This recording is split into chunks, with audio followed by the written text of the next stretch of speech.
of the metallic strip just below the arrow keys. It's quite the appealing look, if you ask me, straddling the line between classily understated and gaudily pretentious.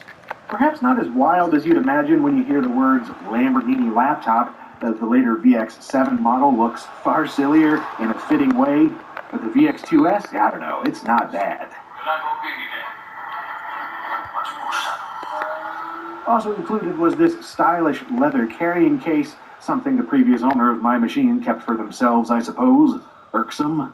Inside the next box is an assortment of accessories, software, and peripherals, like the power supply, video cables, interface adapters, various bits of paperwork and recovery discs, as well as a custom Lamborghini wireless mouse, encased in its own little black bag. It's a smaller 3-button optical mouse that connects via Bluetooth using 2 AA batteries.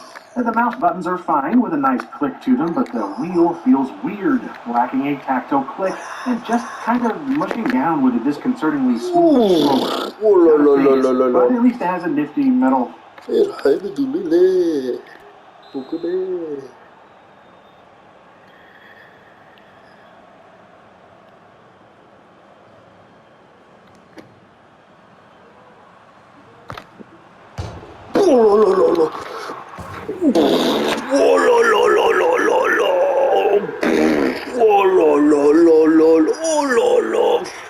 Oh le pétard que je lui ai mis. Oh non, c'est trop abusé là. Là je suis obligé de le faire là. Je suis obligé de l'humilier après ce que je lui ai fait. De lui mettre foot geste technique. Non, c'est trop. Oh, faut que je me calme aussi.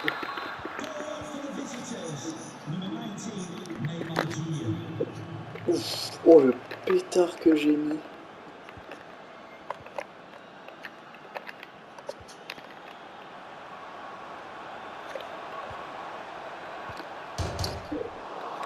Hop là.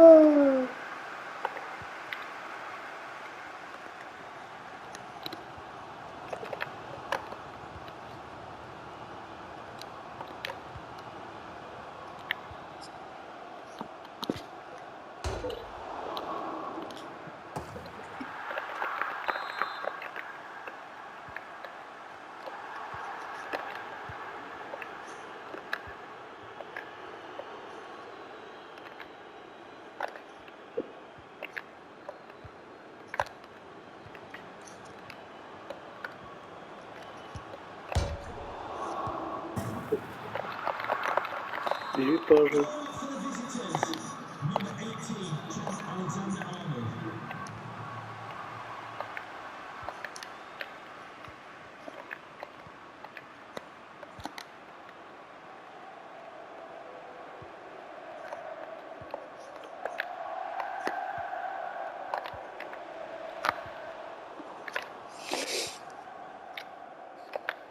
Concession worker, please go to the ticket office to meet Nathan. Thank you.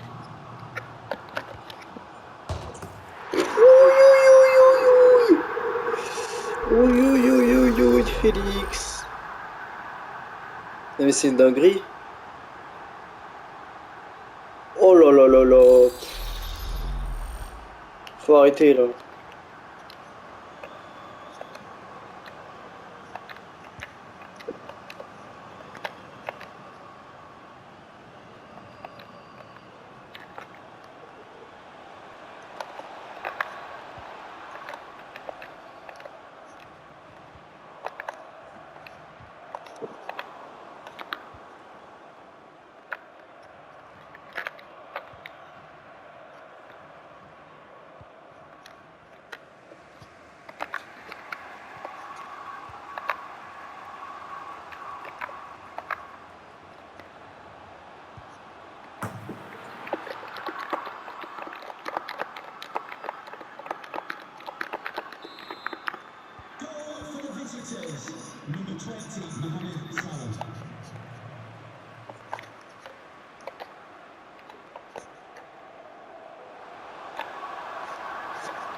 C'est trop ce match, c'est trop.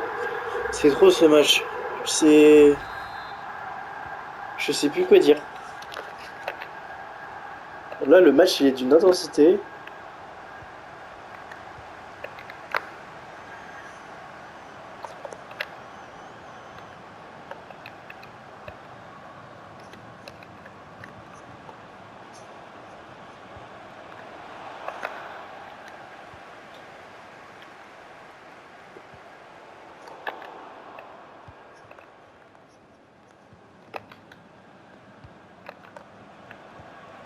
Ça va pas marquer, non, non!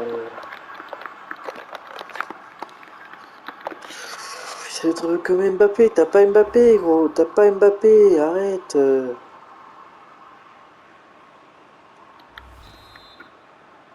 Saligo, putain.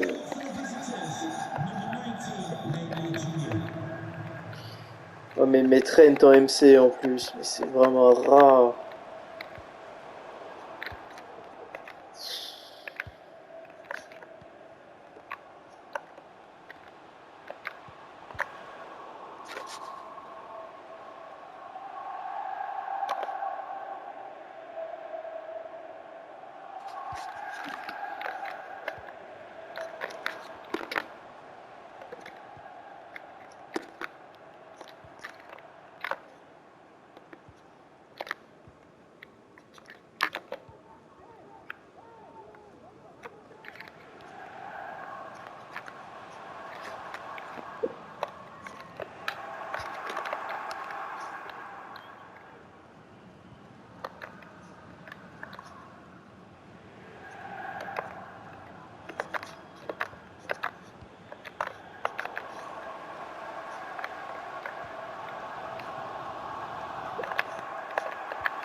Flake paint job, I guess.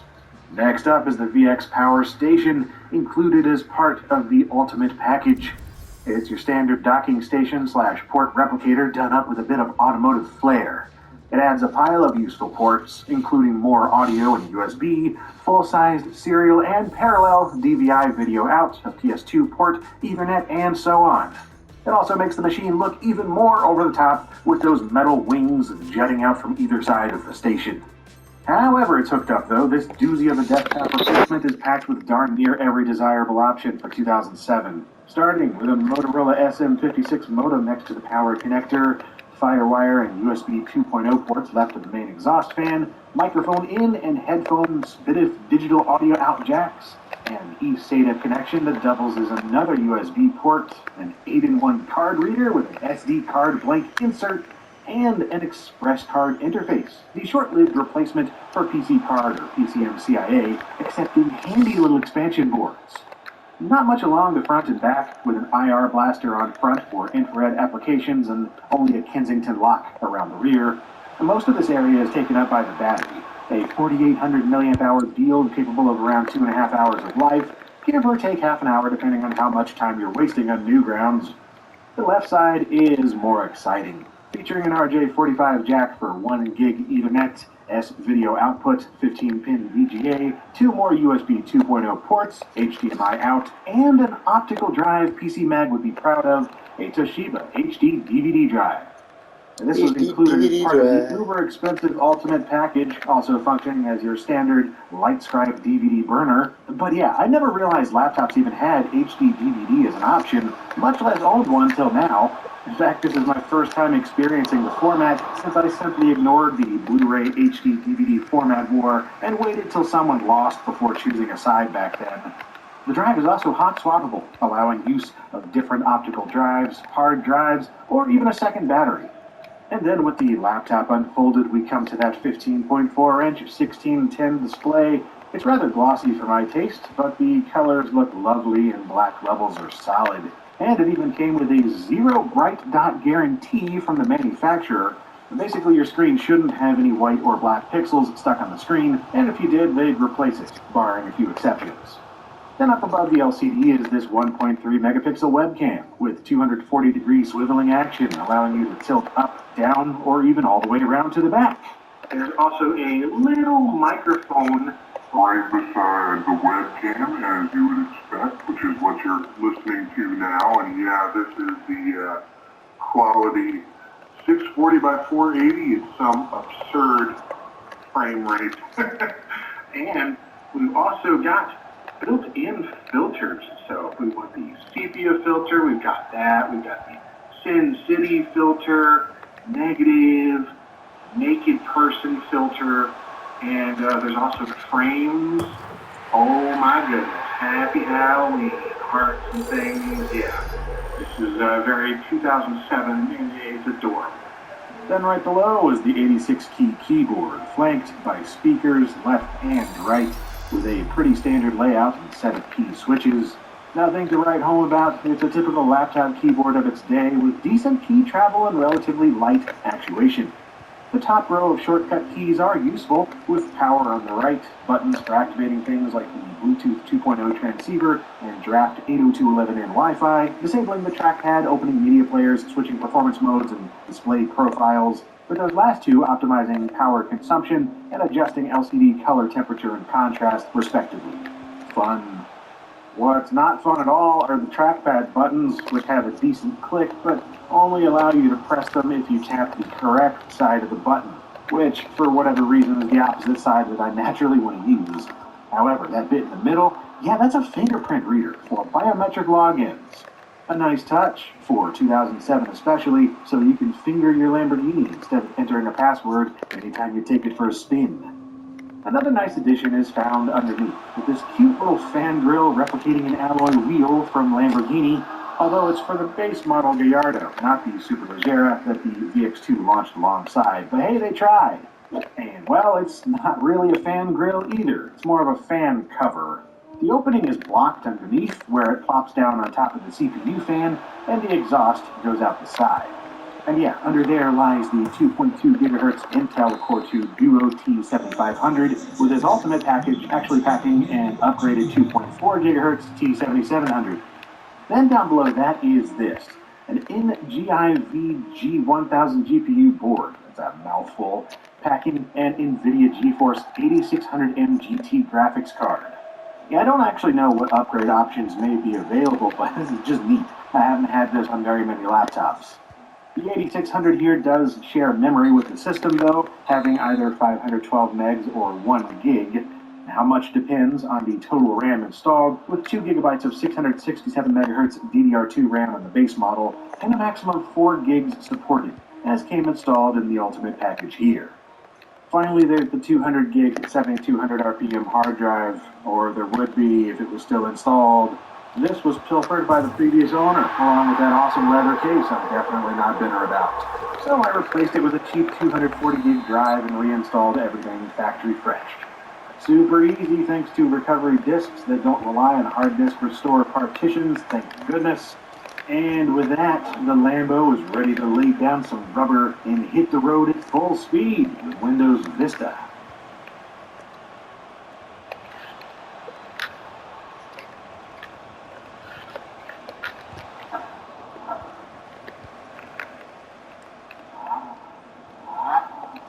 And yeah, it plays engine revving noises on startup alongside the Lamborghini logo in lieu of the usual BIOS screen.